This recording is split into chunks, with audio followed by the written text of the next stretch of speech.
नमस्कार मंडळी, मी आत्ता तुम्हाला घाटी मसाला, काळा मसाला कसा बनवायचा हे मी तुम्हाला दाखवणार आहे. 2 किलो मिरच्याचा मी मसाला, घाटी मसाला म्हणजे कसा काळा मसाला, मग हे तुम्हाला मी आता हे दाखवणार आहे. हे आपली तिखट मिरची, हा बेडगी मिरची, हो का, हे बेडगी मिरची, हे काश्मीरी मिरची. तर हे 3 प्रकारच्या मिरच्या आहेत. तर मी ह्या 2 किलो मिरच्याचा मी काळा मसाला बनवून दाखवता. ह्या मिरच्या आपण 2 दिवस वाळवायच्या आणि तिसऱ्या दिवशी ह्याची हे देठ अशी काढायची. आता हे आपण एक ऊन दिलेले, आता उद्याच्याला अजून 1 दिवस कडक वाळवायची आणि परवा आपण भाजायला घ्यायची. आणि कांदा ह्याला आपण अर्धा किलो टाकायचा, कारण जास्त नाही. आणि खोबरं पाव किलो, कारण तिखट तेल जास्त वापरलं किंवा कांदा खोबरं जास्त वापरलं तर लई जास्त दिवस राहत नाही. म्हणून आपण बरोबर मी तुम्हाला पुढची साहित्य दाखवणार आहे किती वापरायची ती. पण आत्ता ह्या मिरच्या उद्या आपण एक ऊन कडक द्यायचे. गावाला कशा खूप ऊन आहे, त्याच्यामुळे लगेच कडक मिरची होते.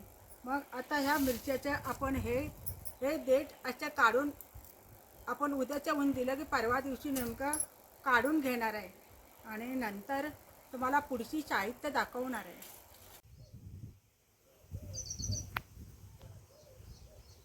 आता आपल्या हे 2 किलो मिरच्या सगळ्या हे आता आपल्या कडक वाळलेले आहेत. 2 दिवस वाळल्या, आज तिसरा दिवस आहे. आता आपण हे चाप करून घ्यायचे. हे मिरच्याची देठं काढून घ्यायची. ह्याची काढून घेतलेले आहेत. आता ह्याची काढून घ्यायची. आता आपल्याला ह्याला आपण कांदा किती घालायचा, खोबरं किती घालायचं, कारण आता ही मिरची तिखट कमी असते, त्याच्यामुळं जास्त कांदा खोबरं घातलं की मसाला तिखट जास्त लागत नाही. म्हणून आपल्याला जेवढा पाहिजे तेवढा कांदा घालू शकतो. आणि खोबरं जास्त घातलं तर आपण लवंगा मिऱ्या जास्त असेल तर जास्त खोबरं घालायचं, नाहीतर हे जास्त होतं, मग त्याच्यामुळे तिखट कमी लागतं. म्हणून आपण लवंगा मिऱ्या जास्त असेल तर कांदा जास्त घेऊ शकतो. तर आता आपण हे सगळं आता चाप करून घ्यायची ही मिरची आणि हे खोबरं खिसून घ्यायचं आणि हा सगळं भाजून घ्यायचं. आणि नंतर मग मी पुढचे दाखवणार आहे तुम्हाला गरम मसाला. आता ह्याला किती वापरायचं ते, कारण मी आता कांदा कमी घेतलेला, ते मला गरम मसाला करायचा ह्याला घालायचा म्हटल्यावर आता खडा मसाला मी तुम्हाला आता दाखवणार आहे. 2 किलो मिरच्या, आपल्याला 2 किलो मसाला करायचा आहे तिखट मिरच्याचा, घाटी मसाला. 2 किलो मिरच्याचं आता हे खडा मसाला, हे सगळं साहित्य तुम्हाला मी एक एक सांगणार आहे. आता हे आपल्याला हे साहित्य सगळे मसाल्याचे सांगते मी. खडा मसाला, आता हे धन 500 ग्राम, हे कचुरी मेथी 50 ग्राम, तमालपत्र 50 ग्राम आणि गुलाब पाकळ्या 100 ग्राम, काळी मिरी 200 ग्राम, जायफळ 4 आणि काळी वेलची 50 ग्राम, हळकुंड 100 ग्राम, बडीशेप 100 ग्राम, खसखस 100 ग्राम, 20 ग्राम नागकेसर, मेथी दाणे 20 ग्राम आणि चहाजिरी 20 ग्राम आणि कुबब 20 ग्राम, मोहरी 100 ग्राम, दगडी फूल 20 ग्राम, रामपत्र 20 ग्राम आणि जिरं 100 ग्राम आणि दालचिनी 50 ग्राम आणि त्रिफळ 20 ग्राम, काळी वेलची 20 ग्राम, हिरवी वेलची 20 ग्राम, लवंग 50 ग्राम आणि चक्रफूल 50 ग्राम आणि जावित्री 50 ग्राम. आता आपल्याला ही चूल पिटून घेतलेली आहे. आता आपल्याला चुलीवर मिरच्या मसाला भाजून घ्यायचे. हे तेल टाकून घ्यायचे आता आपल्याला. आणि आपल्याला हे हळकुंड चांगली तळून घ्यायची. एकदम कमी ह्याच्यावर आपण नॉर्मल ह्याच्यावर आपल्याला भाजून घ्यायचे. हे काळी होतात लगेच. हे आता आपल्या भाजलेले आहेत, लाल झालेले आहेत, एकदम काळी होऊन द्यायची नाहीत आपल्याला. जास्त काळी झाली ना की कडू लागतात, म्हणून आपण जास्त काळी करायची नाही. हे चांगले खमंग भाजलेले आहेत हळद. आता आपल्याला तेल जास्त वापरायचं ना, म्हणून हे ओतून काढायचे आपल्याला. आता हे सगळं आता हे तेलाची थोडी कढई आहे. आता हे थोडं तेल आहे. आता आपण धणे भाजून घ्यायचे. आपल्याला तेल नाही टाकायचं, आता एवढ्यावरच भाजायचे.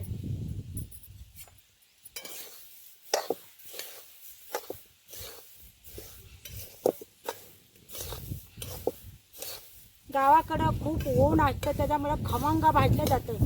धणे हे सगळे व्यवस्थित वाळतात आणि खमंग भाजले जातात.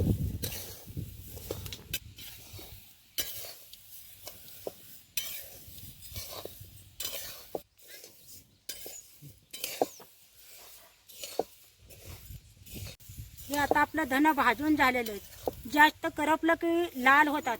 हे आता तांबूस झालेले आहेत. आता चांगले धणे भाजले गेलेले आहेत. आता आपण काढून घ्यायचे हे.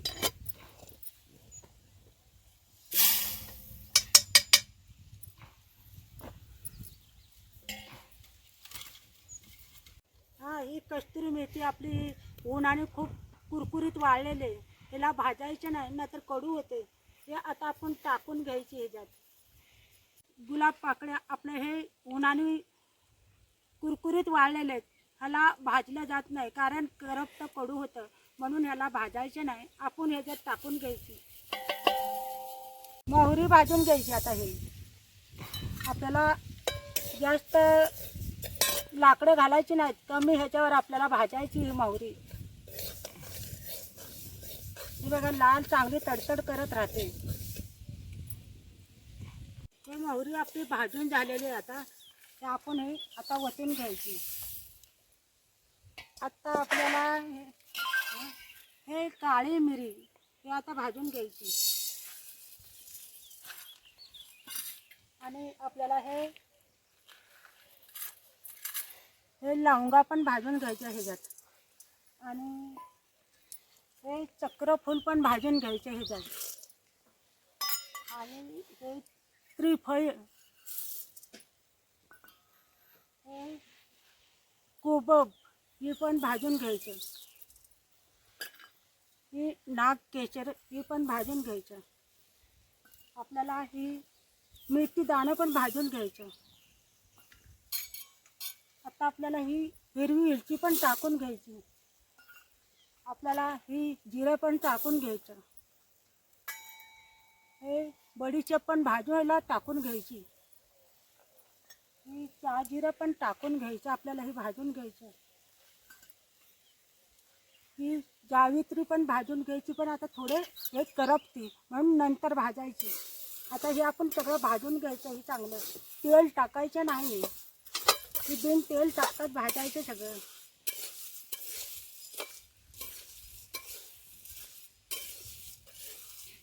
हे आता आपलं भाजत आलेलं आहे. आपण हे आता काढून घ्यायचं. आता हे आपले बघा कसं भाजलेलं आहे. असं भाजून घ्यायचं. सगळं मी मिक्स केलेलं आहे.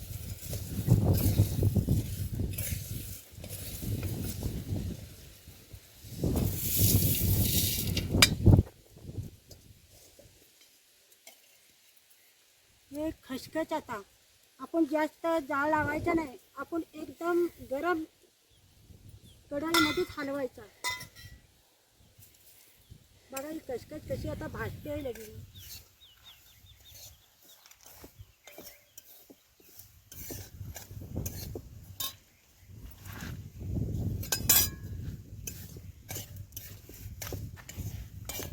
हे भाजून झालेले लगेच भाजते 5 मिनिटात.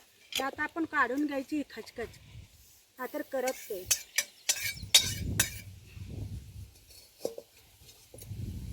आता हे आपल्याला जावित्री आणि हे रामपत्र हे दोन्ही आपल्याला नुसतं गरम करून घ्यायचं.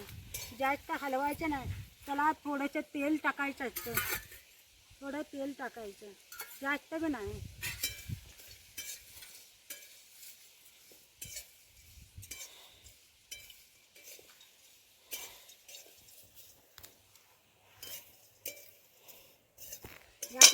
काढून आपल्याला ही तमालपत्र भाजून घ्यायचं.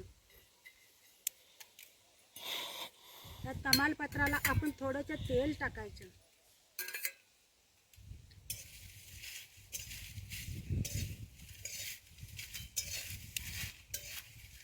जास्त नाही आपण भाजणार, आपण नुसतं गरम करणार.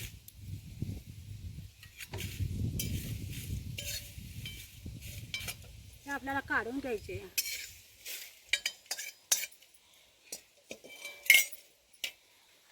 आपल्याला आता ही दालचिनी आहे, हे दालचिनीचे जरा तुकडे करायचे. मोठी आहे आपली दालचिनी.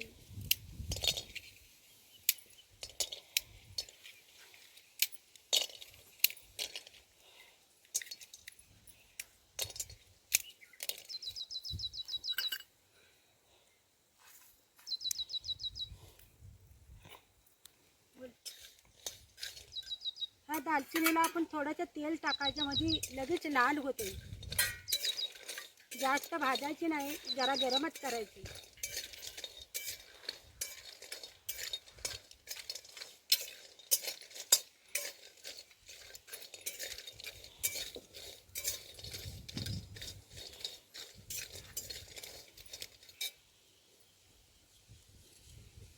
आपण ह्याच्यात दगडी फूल पण गरम करून घ्या. हे दगडी फूल पण जरा गरम करून घ्यायचं. आता ह्याच्यात आपल्याला जास्त भाजायचे नाही आहे, नुसतं आपलं गरम करून घेणार आहे.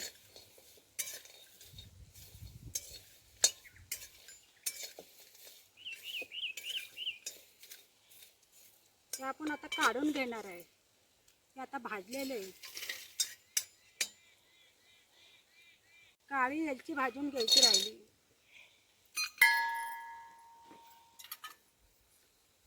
काळ्या वेलचीला पण आपण थोडंसं तेल टाकून घ्यायचं.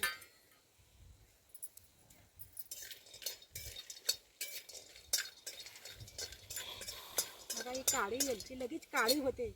आणि जायफळ पण गरम करून घ्यायचं.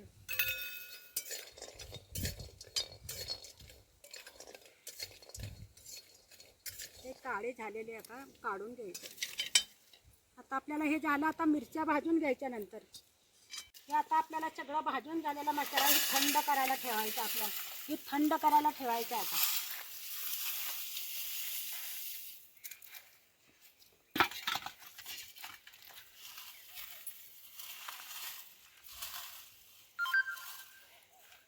आपला आता हे मसाला, गरम मसाला भाजून झालेला हे थंड करायला ठेवायचा. आता आपण मिरची भाजून घेणार आहे. चल,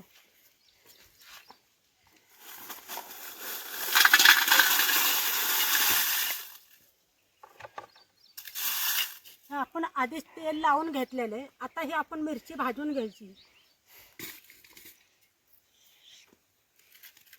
आता ह्या मिरच्यांना हलवत राहायच्या.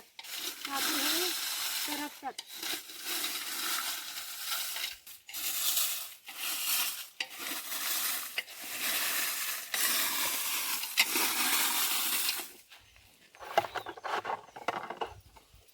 जाळे लागला आपल्याला मिरच्या.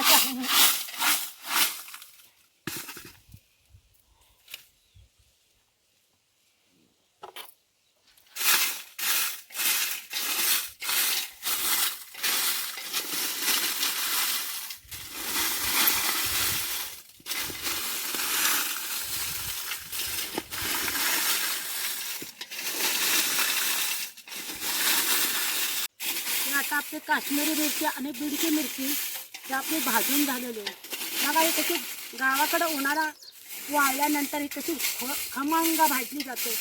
हे 2 या 2.5-3 वर्षापर्यंत ही तिखट एकदम चांगलं राहते. आता आपण ही मिरची काढून घ्यायची. आता थंड व्हायला टाकायची. बघा, ही भाजण्याचा का कशा. आता आपण ओतून घ्यायचं. आपण पण ह्या तिखट मिरचीला तेल लावून घेतलेले. आता आपण नुसतं हलवत राहायचे, भाजून घ्यायचे.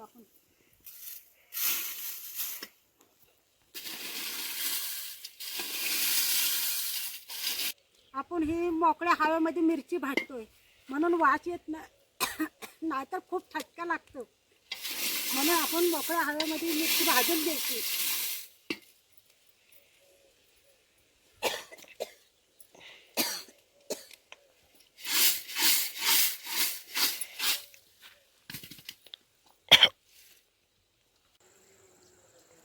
काळा मसाल्याचा आपला सगळा खडा मसाला भाजून झालेला आहे, मिरच्या भाजून झालेल्या आहेत.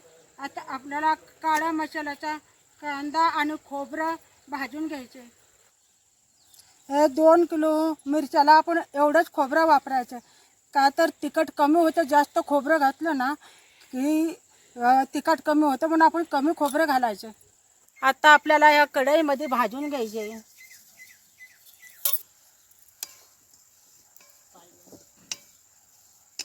हे हलवत राहायचं आणि जास्त काळं पण खोबरं करायचं नाही, नाहीतर काळा मसाला एकदम काळा कुठ होतो.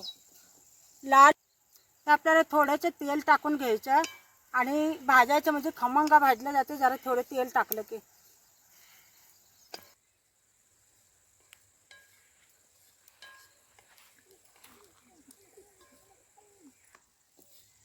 हे आपलं लाल खोबरं झालं आहे, आता भाजून झालेलं आहे.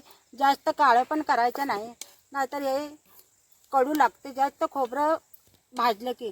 हे आता आपण काढून घेऊया. हे बघा तांबडा कलर आलाय बघा. आता कसा लाल बरोबर भाजलं, जास्त काळं झालेलं नाही. तर आपण काढून घ्यायचे. आता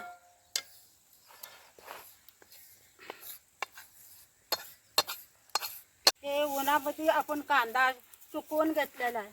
हे 1 किलो कांदा चिरला तरी हा सुकून एवढाच झालेला आहे. पण जास्त कांदा घातला की तिखट कमी होतं, म्हणून त्याच्यामुळे जास्त कांदा नाही घालायचा.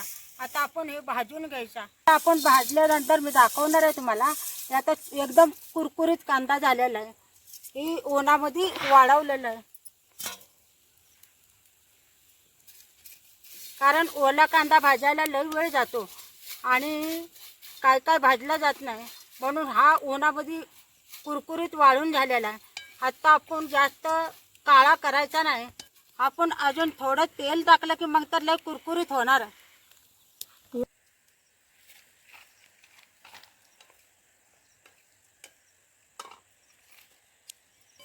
हे कांदा बघा आता काळा काळा होत आहे. हे कांदा आता लाल भाजला आहे, एकदम काळा करायचा नाही. जास्त काळा केलं की एकदम काळं तिखट होतं आणि काळी भाजी कालवण आमटी काळी होते. म्हणून आपण जास्त हे, कारण उन्हामध्ये कुरकुरीत एकदम कांदा वाळलेला आहे, त्याच्यामुळे जास्त काळा करायची गरज नाही आहे. हे एकदम कांदा एकदम सोनेरी कलर सारखा झालेला आहे. आता हे लाल कांदा झालेला आहे, एक तर उन्हात कुरकुरीत वाळलेला आहे, त्यामुळे जास्त काळा करायचा नाही. आता आपण काढून घ्यायचा. आता हे आपला एकदम कुरकुरीत कांदा झालेला आहे, हे काढून घ्यायचा. हे आता कांदा आणि खोबरं भाजून झालेले आहे आणि गरम मसाला आधीच भाजून ठेवलेला आहे. आता हे मिरच्या आपल्या भाजून झालेल्या आहेत. आता आपण हे सगळं मिसळून आपण दणकर कांडायला द्यायचं आहे. आता ह्याच्याबरोबर आपण 2 किलोला 200 ग्राम तेल द्यायचं. कुठलं पण तेल दिलं तरी चालतं. आपण चला बघूया. तर मंडळी, ही आपला काळा मसाला, हे घाटी मसाला हे पण बनवलेला आहे. आता हे घाटी मसाला एवढा चविष्ट आणि भाजीला खूप छान छान वास येतो. हे घाटी मसाला 1 वर्ष चांगला राहतो. तर हे तुम्ही पण असा बनवा आणि आम्हाला कळवा. तर मंडळी, तुम्ही व्हिडिओच्या खाली हे जे पांढरे बटन बघत आहात, इंग्रजीमध्ये सबस्क्राईब आणि मराठीमध्ये सदस्यत्व घ्या, हे बटन दाबा. मग तुम्ही आमच्या चॅनलचे सदस्य होईल आणि आमचे नवनवीन व्हिडिओ तुम्हाला सर्वांच्या आधी बघायला भेटतील. धन्यवाद.